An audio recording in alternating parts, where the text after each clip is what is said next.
So now the dust has settled on Rolex by now Bucherer, I wanted this video to let you guys know how I think it will affect you, the customer, and also the watch market as a whole. So the first point I want to touch on is why?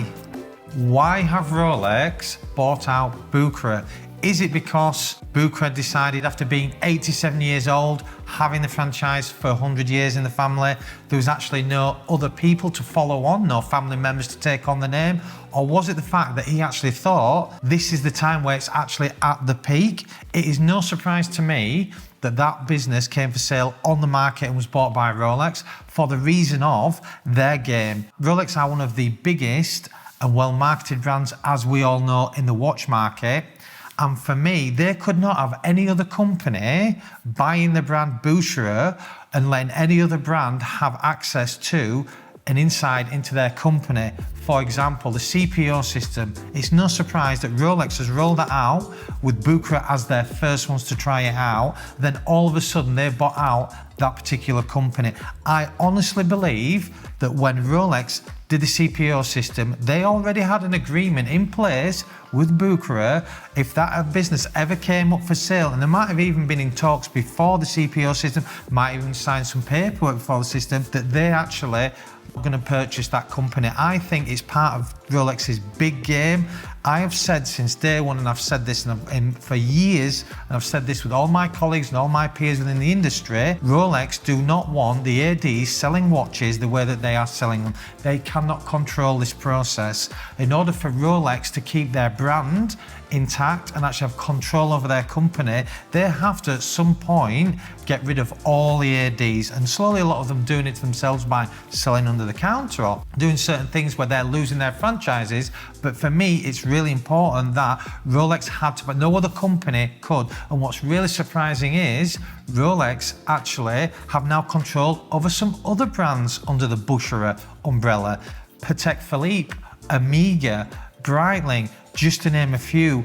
These particular other companies, they also trade within the Bucherer umbrella. How is that going to affect their brand and their market? Because now Rolex have control over where they have their displays in the shop. For me, Rolex have two different sides to this. Rolex want to maximize more money. So therefore, you've got to think the ADs actually make another 37%, roughly, approximately, used to be about 40, 35, 37%. That's what they make on every watch that they sell out of their authorized dealership. Rolex are now going to make 100% of the profit.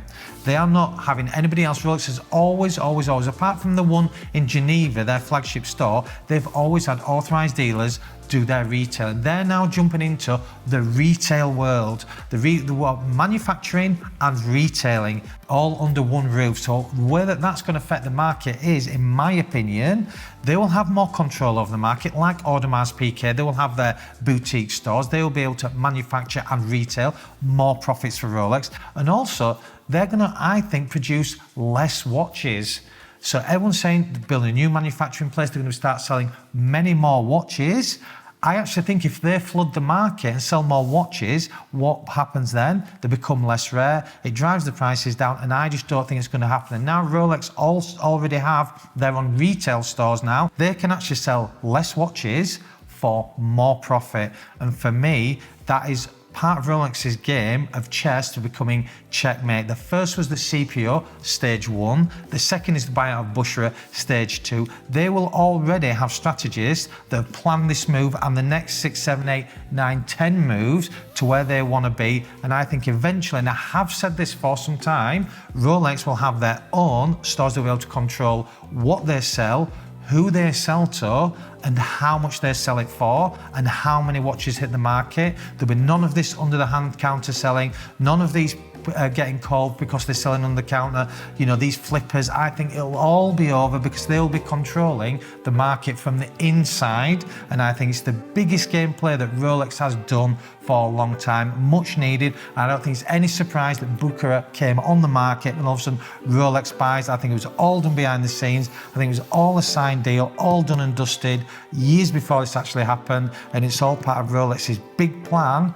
for checkmate. So the other section I want to talk about is how will this affect you, the consumer, the customer, the client, the loyal client that's been buying from your AD, Watches of Switzerland, the biggest group out there. They have Goldsmiths and many other companies.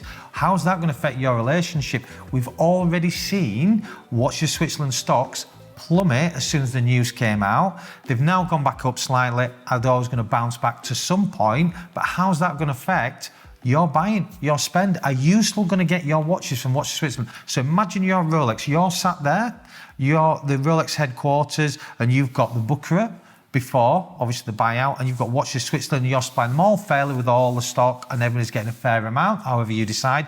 Now you've got your own retail shop. Why are you going to supply Watches of Switzerland with the same amount of watches or more watches than we're doing before? For me, I think they're going to be supplied less watches. I think we'll see less watches to the Watches of Switzerland group under the Rolex name. I do think that Rolex is going to be pushing more in their flagship stores. Why wouldn't you? You're going to maximise more profits. I just think it makes total sense now for you clients out there that were buying from your Watches of Switzerland group that you might not see as many watches. You might now struggle to get them watches that you were hoping to get. You might not be able to buy, your sports professional by buying something, a big precious piece anymore. This is massive, massive news for you guys out there. It's definitely Rolex pulling back control. How this is going to affect your relationship with your AD, the one that you've built up over years through trust, through many other things that you might have actually had to do to get the watch that you want. I don't want to say the word brown envelope, but, all these things that you've actually done to build up your relationship, has that changed? And my answer is going to be yes.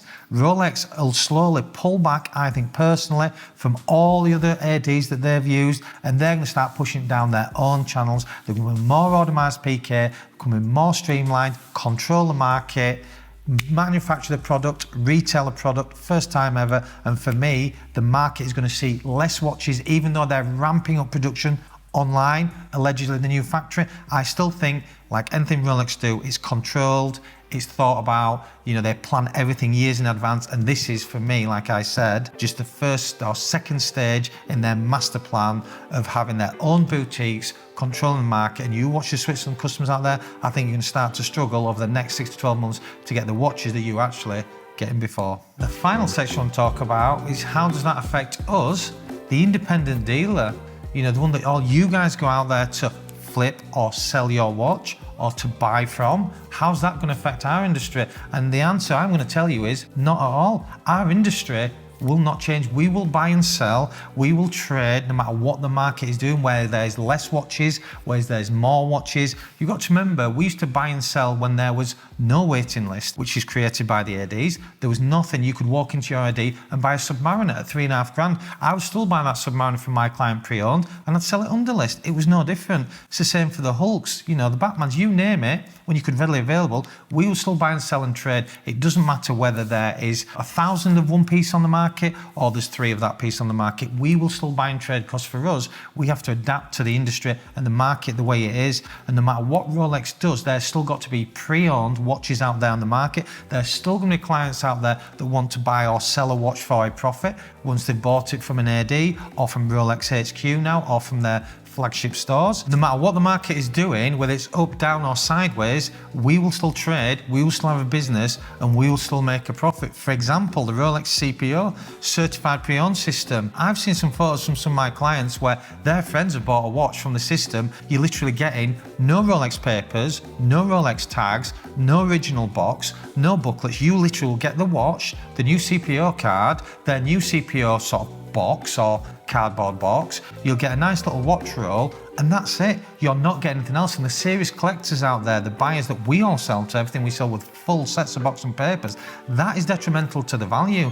It's definitely not going to help the market. And for me personally, that's another thing in Rolex's armory where they have failed to see. And for me personally, they don't understand the pre-owned market, and that's where dealers like me will always thrive.